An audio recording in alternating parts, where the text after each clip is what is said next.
It allowed the carer to feel fully involved in the process and ask questions as they needed and express themselves fully. Saburo Kobayashi, student social worker, Hastings and Rother Neighbourhood Support Team. Staff Guide to Interpreting, a checklist for working with interpreters. Welcome to this staff guide. What are our legal duties? Councils and organisations who deliver services for us have a duty under the Equality Act 2010 to provide our services inclusively.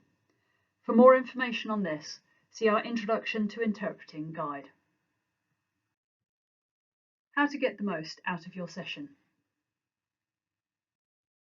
So you've got to the point where you've booked an interpreter.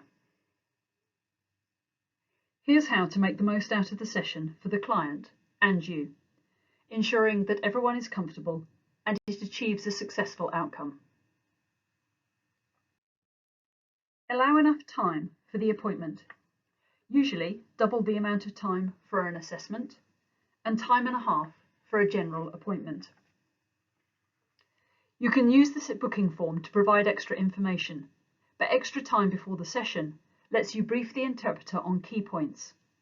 This might include the anticipated content of the meeting, key needs and actions which may arise, and subject-specific terminology. Leave enough time for all parties to ask questions. If you're not present before the session starts, arrange for the client and interpreter to wait separately if possible. This avoids issues around blurred boundaries. Interpreters are trained to ensure both you and the client get the most out of the session. Allow the interpreter to make suggestions, such as placement of chairs and when to take breaks.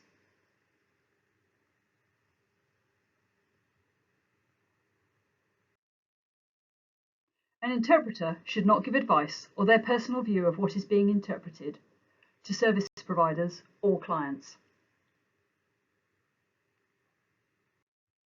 It's fine to stop the process and talk to the interpreter if you feel communication is not working or the interpreter is stepping out of their role.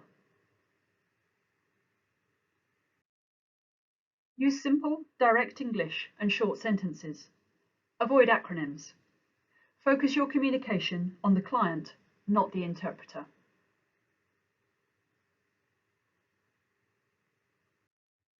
Spoken language interpreters may use a variety of techniques, and they will usually tell you beforehand.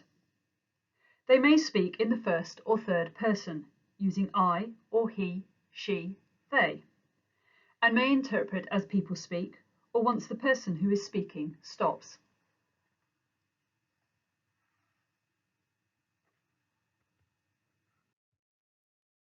British Sign Language, or BSL, is precise, and a BSL interpreter will only sign what is relevant. BSL uses different grammar structure to spoken English, so a short sign sequence may sum up a longer sentence in spoken English.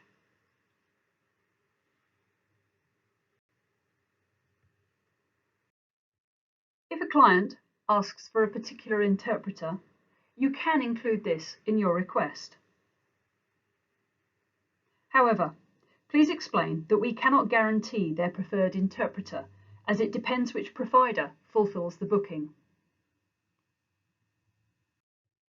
Sometimes the client may request an out-of-area interpreter.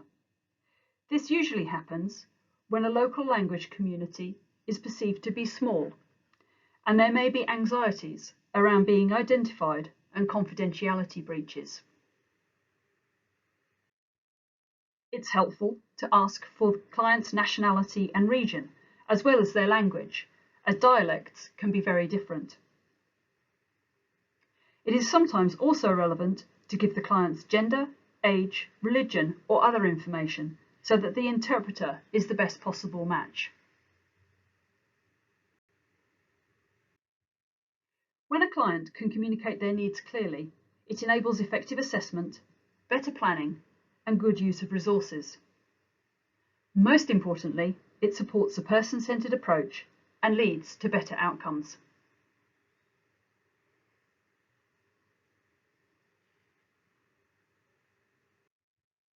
Important points to consider.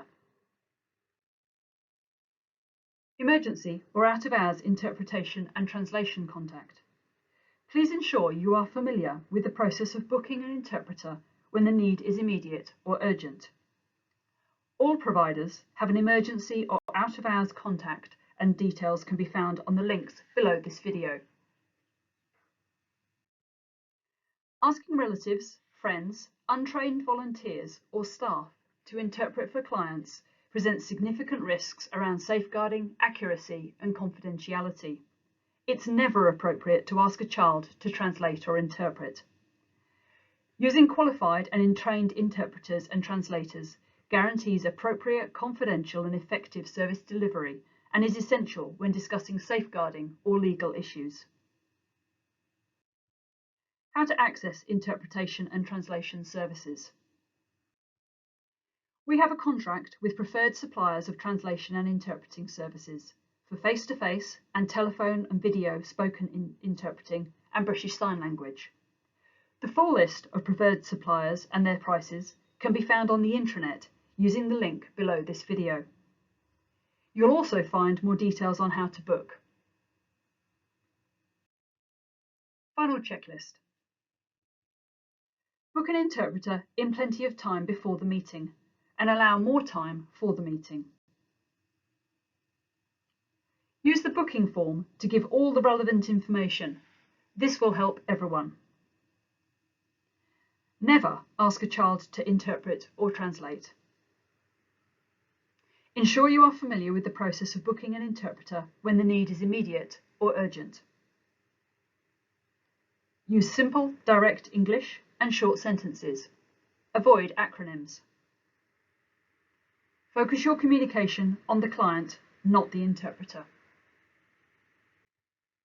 We hope these tips help you use interpreters effectively to help our residents get the support they need. There are links below to more guides to answer all your interpreting and translation questions. And use the intranet link below this video for more information on bookings. Thank you for your attention.